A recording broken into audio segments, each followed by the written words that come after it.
Good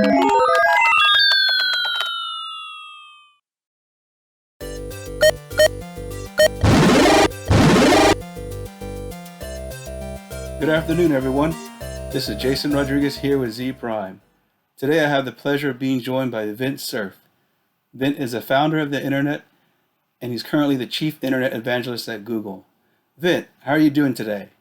Well, I'm feeling very well, thank you, and especially considering that a few weeks ago I was tested positive for COVID-19. So the fact that I feel good today is a big improvement over a couple of weeks back. Great, and I understand your wife also tested positive for COVID-19? Yes, we both tested positive around March 24th or so.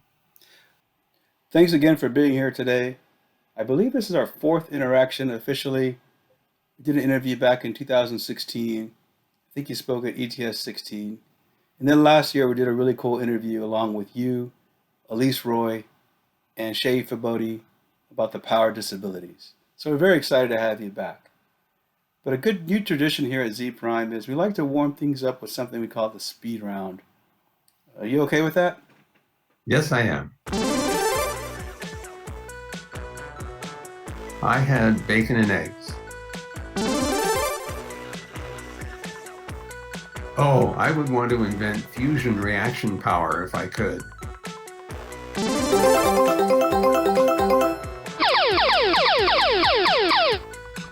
Hi Vint, this is Beverly from Florida. This is such a pleasure. Here's my question. What mode of transportation do you prefer the most? At the moment, my wife and I drive Teslas, and we're pretty happy. They use electricity. They don't spew, carbon dioxide or sulfur dioxide or anything else out the door. Although it raises the question: where did the electricity come from? So there's there's sort of a cascade question. But we're very happy with those two cars. Awesome. Thanks for participating. So now we can dive in some of the key issues around COVID-19. So first off, what was it like experiencing COVID-19? So there are lots of different aspects of this. The first one is that neither of us had other than very mild symptoms. In fact, my wife didn't have any of the classic symptoms that normally are associated with it. Headache, fever, chills, the loss of taste and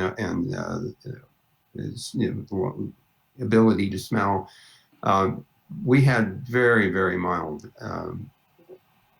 symptoms. Mm-hmm. We struggled to get tested. It was very difficult. We tried several different places to try to get a test. This was way back towards the third week of March.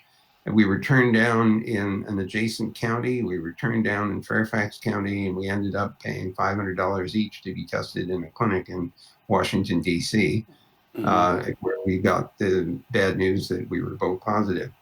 On the whole, I think that the two things that struck me about our experience was, first, it's debilitating in the sense that it makes you very tired.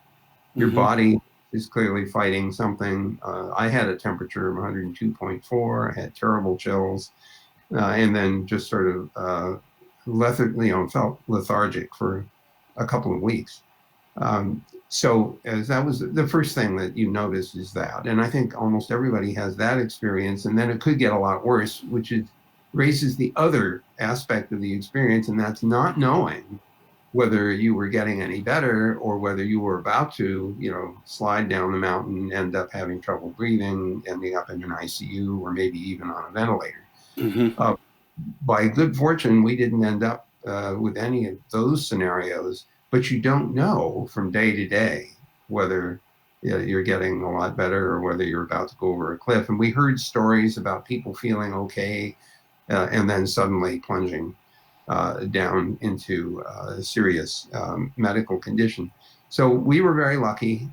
We sort of slowly got better, got more energy back. And at this point now, nearly a month since the diagnosis, we both seem to be back to normal. What we don't know, however, is whether we have any immunity, or if we do have immunity, how long it will last. And that's because we simply don't have enough information. We have not done enough testing. We don't know what the real prevalence of the disease is. And that's scary because without that information, we don't know how to plan. And as a result, a lot of us, including you probably, Hmm. are home, working Yeah. from home and consider ourselves lucky to be able to work from home. Yeah. Um, but not everyone can. And the terrible outcome of the shutdowns and the sheltering in place is that for a lot of people, this is economically very damaging. It's not just companies that are hurting, it's people and individuals and families. So this is a very serious problem, economically speaking, psychologically speaking, and medically speaking. And I hope, of course, that we can find our way out of this. But it's going to be hard because we don't have a vaccine. Hmm. Vaccine just happen automatically. You have to do lots of testing to make sure they're safe and effective.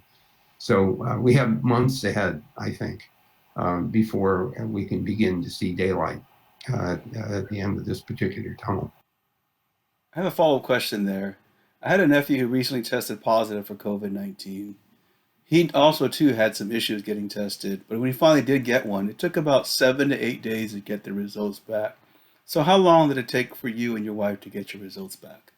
Well, it was about 3 days. Okay. And this was, of course, in late March. So here we are a month later.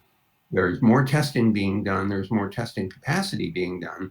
But remember, testing involves a variety of things, including getting the sample to the lab, having the lab go through.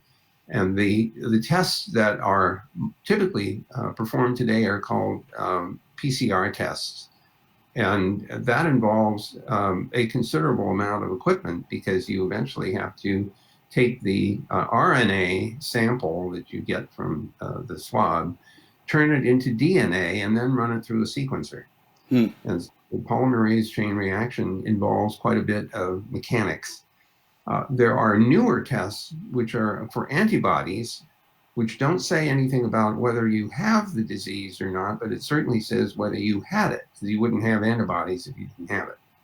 So that will help us understand more quickly. I mean, those tests could take 15 minutes or possibly even less. But we still need to understand who is actively affected, who is still sick, and who is now on the other side of that, but showing antibodies. Thank you for sharing that. It's a really compelling story to hear about some of the things you went through and some of the things you were feeling and experiencing with COVID-19. We really appreciate you sharing that. Now, kind of moving on to put your futurist hat on a little bit. There's going to be both short-term and long-term impacts to the outbreak, but I'd really like to get your thoughts on how does this reshape our world? Well, and there are immediate effects, which you alluded to, people whose work involves face-to-face interaction, whether it's in a restaurant or a haircut place or any other place where personal services are involved. Even the post office, for example, where there's a counter and there's somebody behind the counter. Uh, we're seeing pretty extreme measures that have extreme economic consequences. And even the attempts by the Congress to provide funds for small businesses ran out of funds within a couple of weeks and did not necessarily get to the places where it was intended to go. So we have some difficulties, as you and others will already have seen, responding to the economic side of all this. There's also the stress of being locked up at home. If you're trying to work from home, but you don't have a place to work where it's quiet, if you have a lot of density of people who are also grabbing for your attention, makes it not optimal. And so Hmm. in the near term, lots and lots of challenges. In the longer term, a couple of questions come to my mind. The first one, of course, is how do we prepare better for situations like this? So what should we have done and what should we now do in order to be better prepared? Personal protection equipment, masks and the like. But the next thing might not just be an epidemic. It might not be medical at all. It might be a natural disaster. It might Hmm. be a problem with the power generation and distribution system. It might be the water system. It could be more localized. or it could be much broader. Now, of course, we do have a very long-term problem that we all know about, and that's global warming. Mm-hmm. That's another problem that we should be thinking about and working on and taking active measures to deal with. As we look at the possible consequences of our immediate experience, one interesting thing is trying to teach people online to do interactions like you and I are doing right now. And I think that that's not always working well. There are some places where it's worked reasonably and other places where it hasn't worked at all. Access control, preventing people from getting in who don't belong there, trolls or people who disrupt the video conference, for example. Mm-hmm. We have to deal with those problems. There may be a longer term consequence where people are permitted to work from home if they would like to, whereas a lot of companies used to resist this on the grounds that, well, we couldn't tell if you were actually working. So we may actually see a shift towards some, I would say, accommodation for people who need to work at home because maybe they have a physical disability that makes it hard to get into work, even if it's just temporary, or because it's convenient to work at home. So we may see an interesting shift there. We may see a shift in the educational system to allow for more online interactions and more online learning. That could have a number of benefits because it might expand the cohort of people who can learn that way. For example, if they're looking to learn new things at night after their work is done, if the schools are online, they have the opportunity to do that. So we may see some longer term side effects of the actions that we've taken in order to make use of current online methods. I sincerely hope that that we will take away from this experience that science, technology, long-term planning, and investment in infrastructure are all vital to our future. And if we can just learn that from this experience while we go through it and survive it, and apply it, then the next time a major event like this happens, we should be in much better shape to respond. So one follow-up here. We have Earth Day coming up. Our oil market is crashing. And we currently have beautiful spring days. And you mentioned the need that we need to continue to push forward with the fight for climate change. But on the other hand, there's a lot of talk about decarbonizing and reaching net zero emissions by 2050. But from the looks of it, could it be that the Earth is telling us that, you know what, I'm just going to go ahead and do this myself. Let's not wait another 10 years? Well, you know, there's a concept which I don't necessarily quite either agree with or understand called Gaia. And the idea is that the Earth sort of self manages. It has cycles that, you know, generate oxygen, absorb carbon dioxide, and so on, or produce carbon dioxide. And it turns out that, of course, we contribute to that process by the use of artifacts. And it may very well be, I think it's not, I don't see this as intentional. I see this as a consequence of our failure to prepare and plan. But the consequences may teach us some lessons. Example, when we go out for a walk, which we try to do now once a day around the little park near where we live, the sky is beautiful. I mean, this is the irony of all this is that we're in the middle of a serious, horrendous pandemic. Many people are dying, and the sky is beautiful, and it's beautiful spring weather, and the two sort of collide. But part of the reason the weather is nice, this is not counting some of the horrible tornadoes and other things that have hit the southern states, is that nobody's driving cars, and as a result, we're not polluting the atmosphere. And so maybe we should remember this, you know, as we come out of this situation and remind ourselves, oh, maybe we really should try to do something about not burning carbon generating fuels, but find a way to invest in new infrastructure so that we can have beautiful days like this all the time and, you know, breathe more freely. So I think there are some real long-term opportunities here if we just remember what we experienced and remember what the consequences were of choices that we made earlier that made it hard for us to react well. Thanks, Vint. Another thing I wanted to dive into is in 2016, you mentioned that Bill Gates would be remembered for a long time. A lot had to do with what you had said is his philanthropy work, not so much his technology work. And so as we look at this, he seems to have seen this coming. So what else can we do to be better prepared in the future for situations like this? Well, I would say, first of all, I give a lot of credit to Bill Gates, not only for his foresight in the speech he made, I guess it was something like 2015. Hmm. Uh, and of course, he has spent a great deal of the money he has made um, doing things that are intended to help a significant fraction of the world's population. Um, I think that, I hope actually, that governments around the world, including our own, will recognize that investment in curiosity-driven science, investment in new infrastructure, investment in national stockpiles, for example, in anticipation of various scenarios, is a wise thing to do.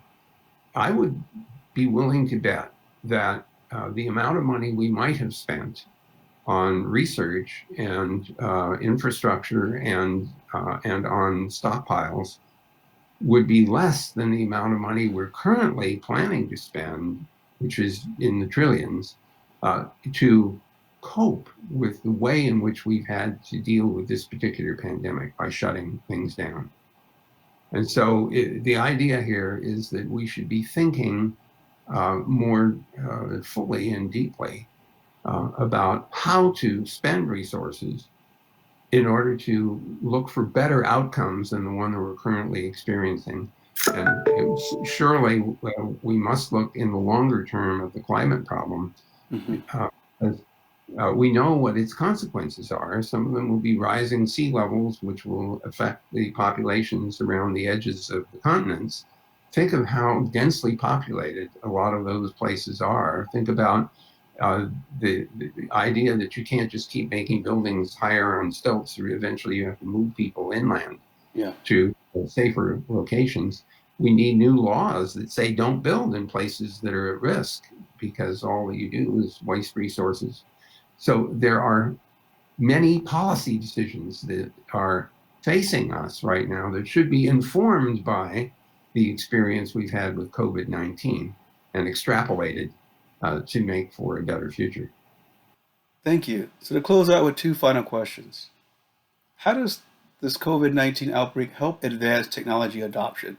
And are there any advanced technologies you see really breaking through as a result of the outbreak? Absolutely. One of the most important things is for your listeners to keep in mind that computational X has become a very important part of both the research environment and the product development environment.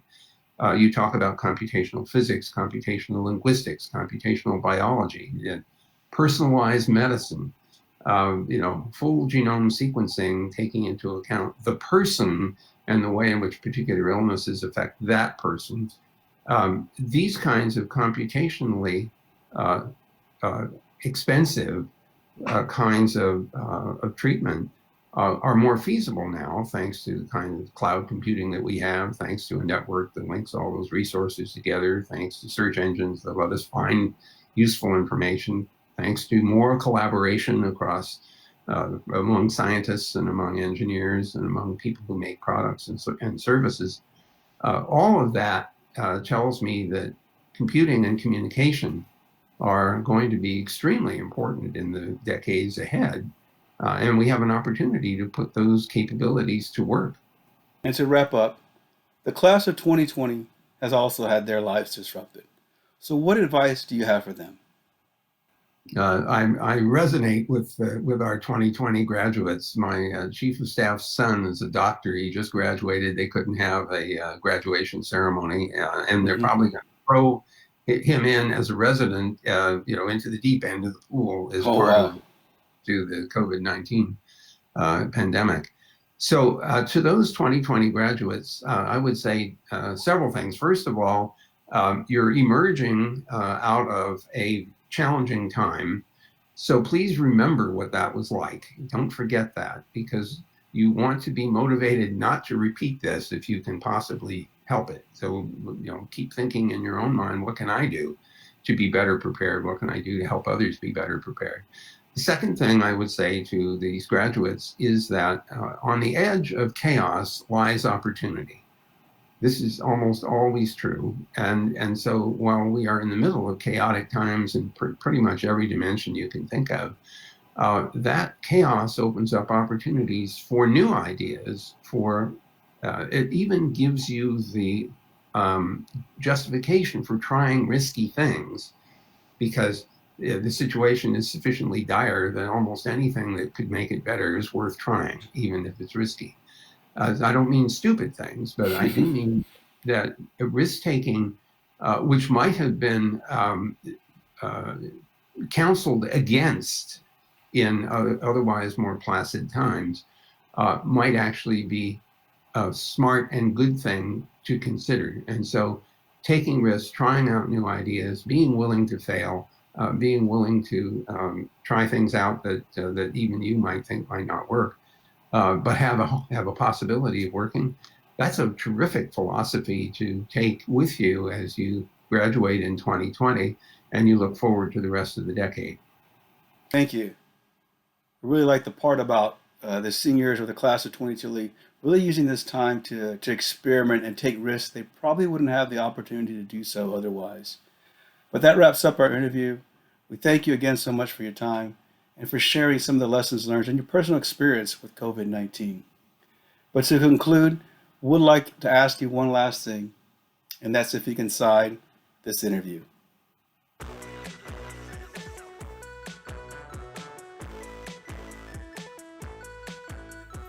Thank you, Vint. It's been a pleasure having you on.